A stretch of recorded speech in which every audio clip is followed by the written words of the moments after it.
A estratégia para se determinar a densidade de energia como função da temperatura é a seguinte. Em primeiro lugar, nós vamos determinar a contribuição para essa densidade associada a uma frequência apenas, mas levando-se em conta o espectro inteiro, é claro que essa densidade é igual a uma integral de 0 a infinito de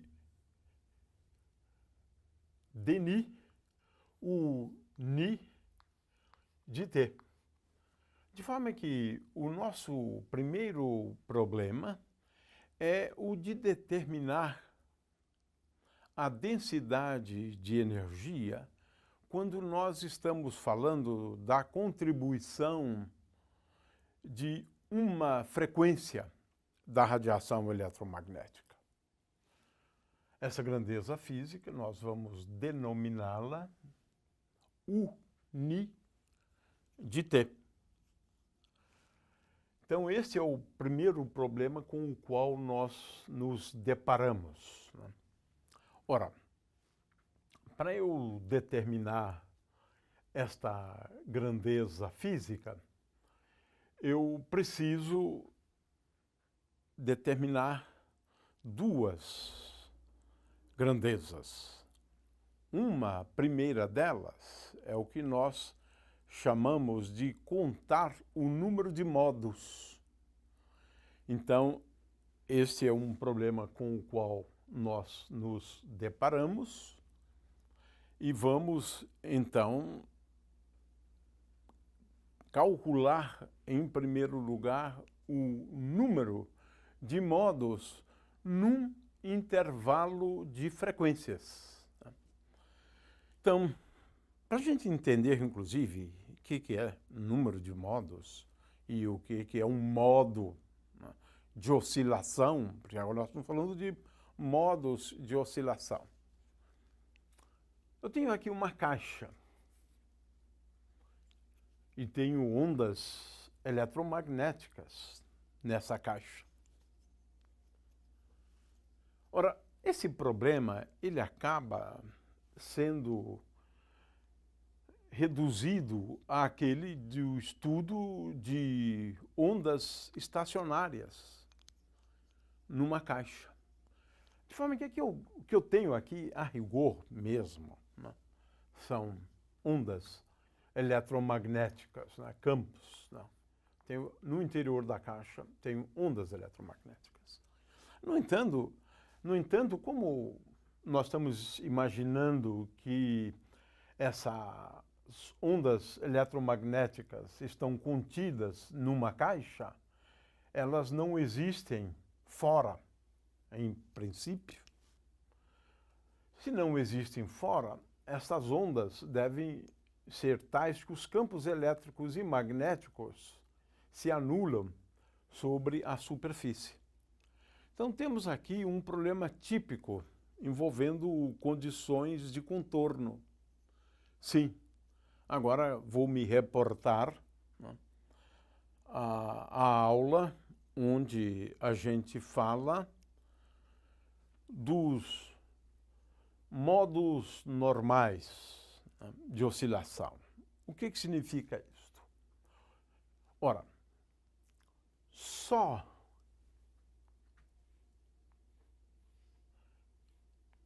vetores de onda tais que Kx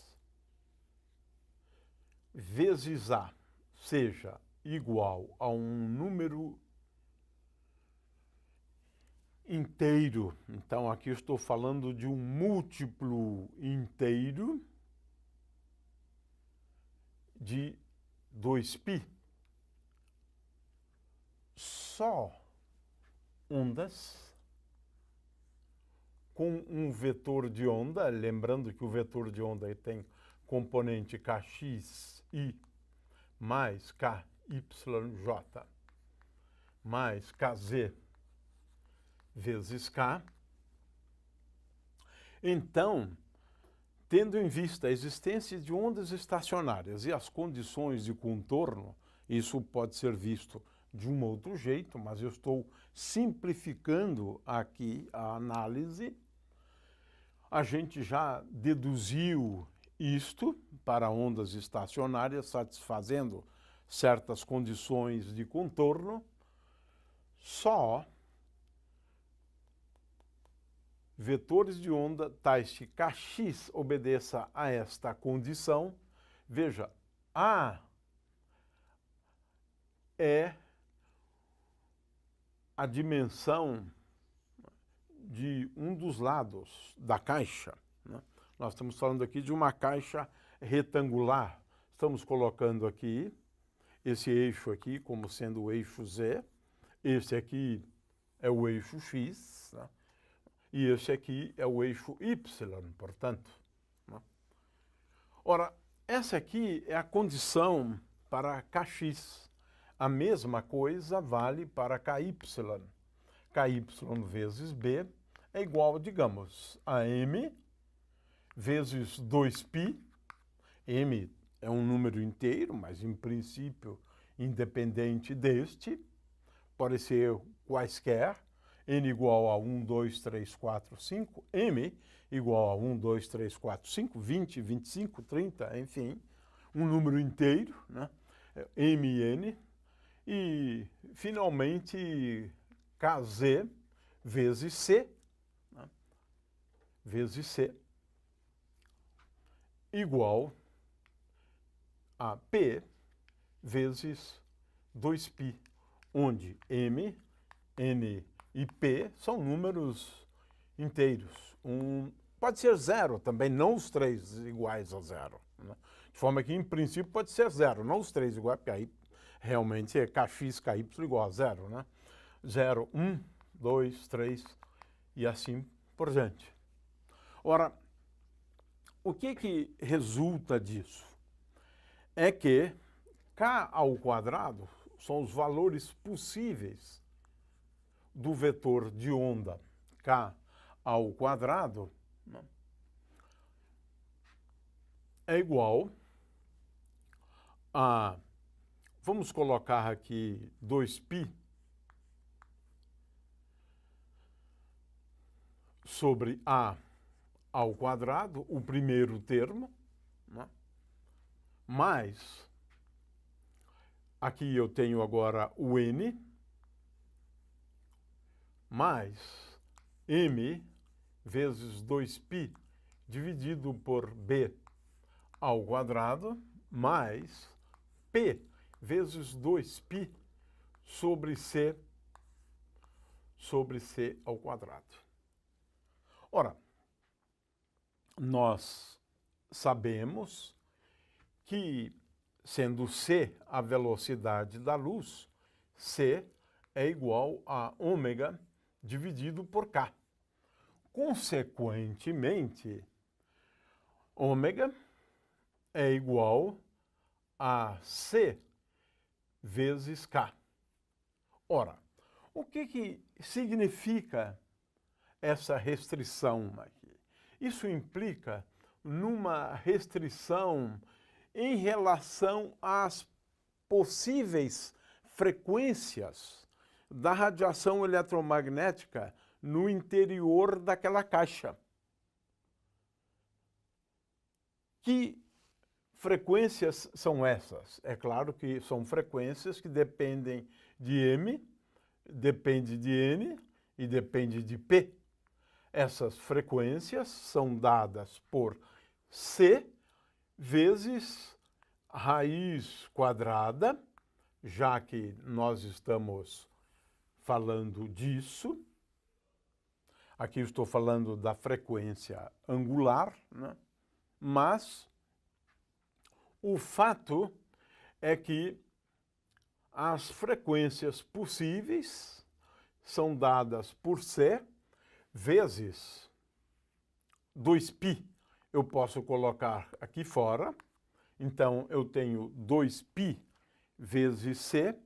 E agora aqui eu tenho n ao quadrado dividido por a ao quadrado mais m ao quadrado dividido por b ao quadrado mais p ao quadrado dividido por c ao quadrado. Ora, só essas frequências são possíveis. Ou seja, a radiação eletromagnética naquela caixa é tal que só frequências das ondas eletromagnéticas são possíveis de terem existência no interior da caixa. O que significa, em termos da frequência, na verdade, que é o que é mais interessante, essa aqui é a frequência angular, né? Mas a diferença entre elas é bem simples. Ni de mn e p igual, né, a c vezes a raiz quadrada de n2 sobre a2 mais m2 sobre b2 mais p2 sobre c ao quadrado. Ou seja, só essas frequências, ou só essas frequências angulares, né, podem existir no interior da caixa. Essa é uma primeira coisa que é absolutamente relevante, né? Então, temos agora um problema que a gente gostaria de resolver, né? Digamos que eu tenha uma dessas frequências aqui, né? Vamos chamá-la apenas de Ni. Né? Se eu tenho uma frequência, essa frequência pode estar associado a vários modos de oscilação. O que representa um modo? N igual a 1, M igual a 2, N igual a P igual a 5, é um modo. É um modo de oscilação.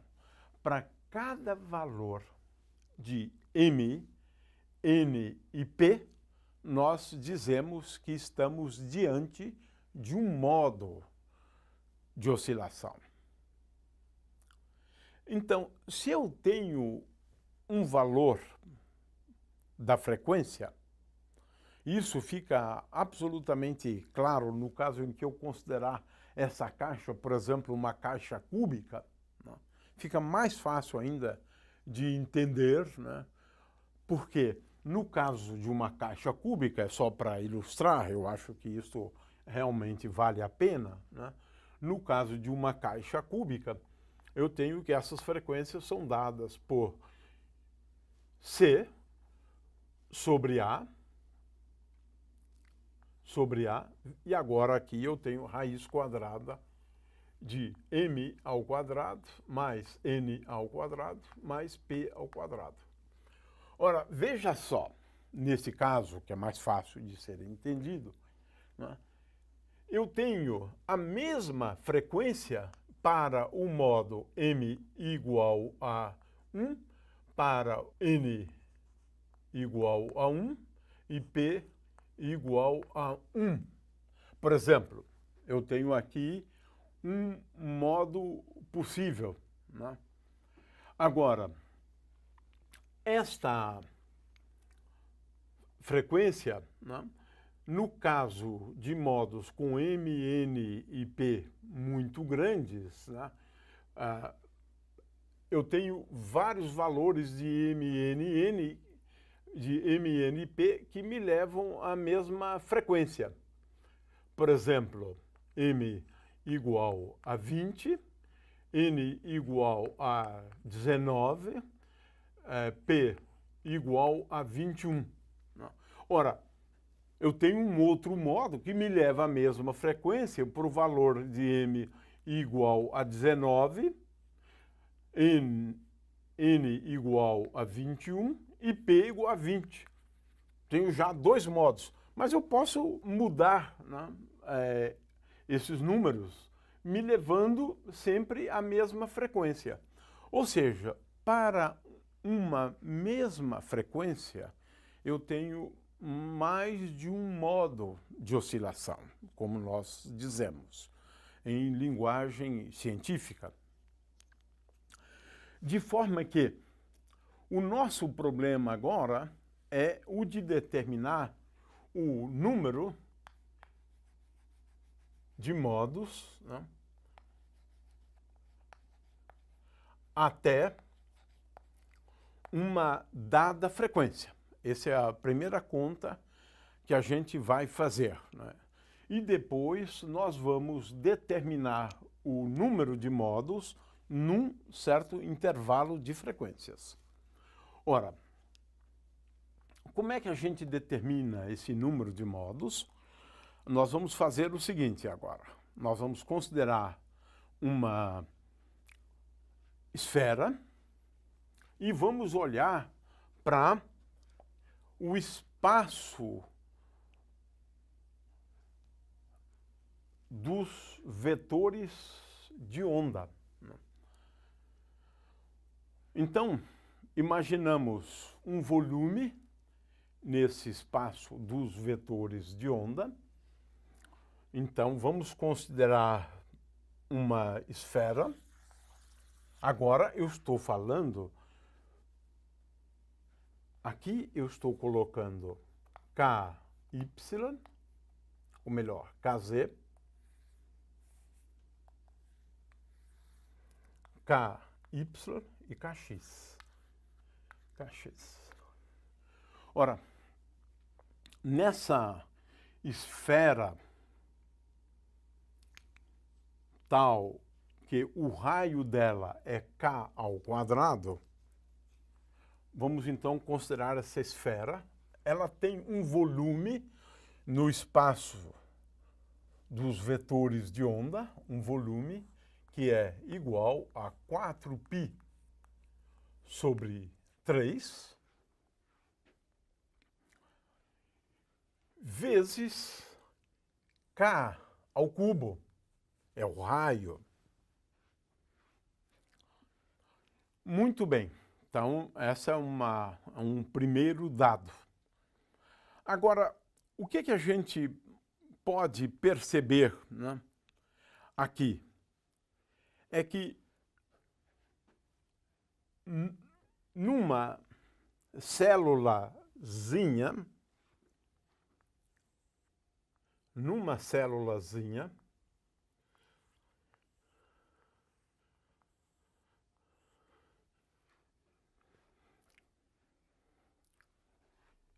de comprimento 2π sobre A, 2π sobre B, este lado aqui, e esse aqui é 2π sobre C. Então, numa célulazinha, dentro desse volume, eu poderia pensar essa célula aqui dentro desse volume, nesta célula aqui, nós temos um modo apenas, já que Kx vezes A é igual a Nπ, se eu considerar N igual a 1, eu tenho então um modo. Né? Um modo e um modo para M igual a 1 e P igual a 1. Portanto, neste volume pequeno, no espaço dos vetores ou das componentes do vetor de onda, nesse volumezinho, né? E esse volumezinho vamos chamar de V1, é onde eu tenho apenas um modo nesse volume. V1 é igual a 2π sobre A, que é este lado, vezes 2π sobre b, que é este outro lado, vezes 2π sobre c, né, que é este outro lado. Portanto, o número de modos é até a frequência, digamos, ni, né? Então, o número de modos até a frequência ni é igual àquele volume que está aqui, dividido por 2π ao cubo, vezes A, vezes B, vezes C. E esse volume V é este aqui, não é o volume da caixa. Portanto, isto é igual a 4π sobre 3 vezes K ao cubo, né? K ao cubo, mas K ao cubo é igual a ômega ao cubo sobre C ao cubo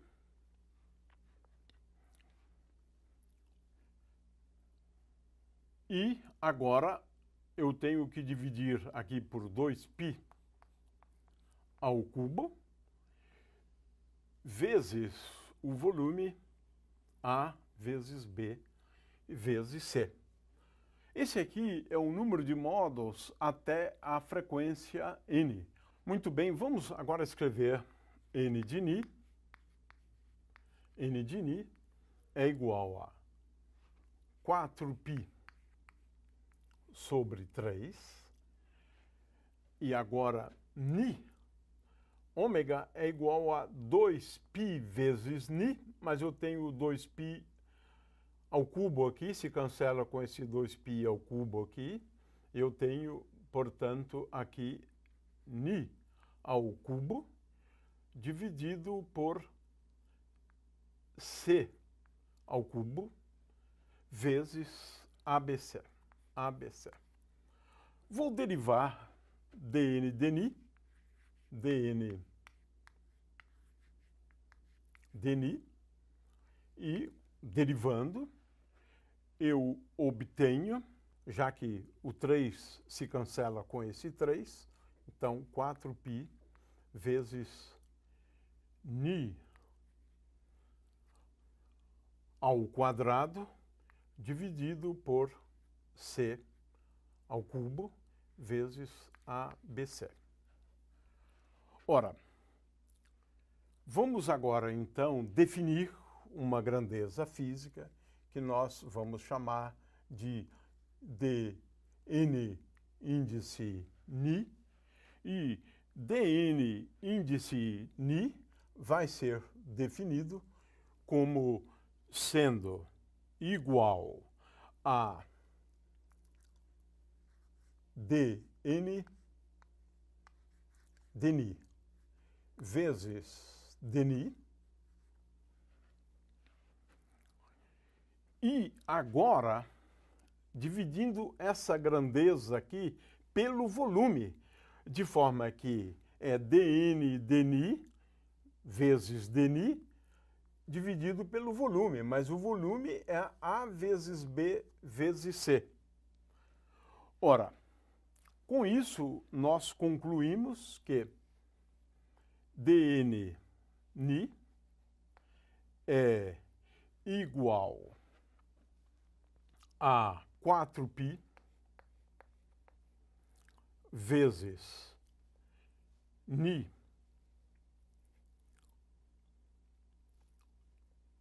ao quadrado sobre C ao cubo, e como eu dividi por ABC, eu tenho esta expressão aqui. Esse é o número de modos num intervalo entre ni e ni mais dni. É uma grandeza física relevante. Mas até agora nós não fizemos referência a ondas eletromagnéticas. Ondas eletromagnéticas têm 2 graus de liberdade. Portanto, para ondas eletromagnéticas, a grandeza relevante é dNi igual a 2 vezes isso aqui por conta dos 2 graus de liberdade das ondas eletromagnéticas. É igual a 8π vezes Ni2 sobre C ao cubo dNi. E esse é o resultado mais importante na análise da radiação do corpo negro.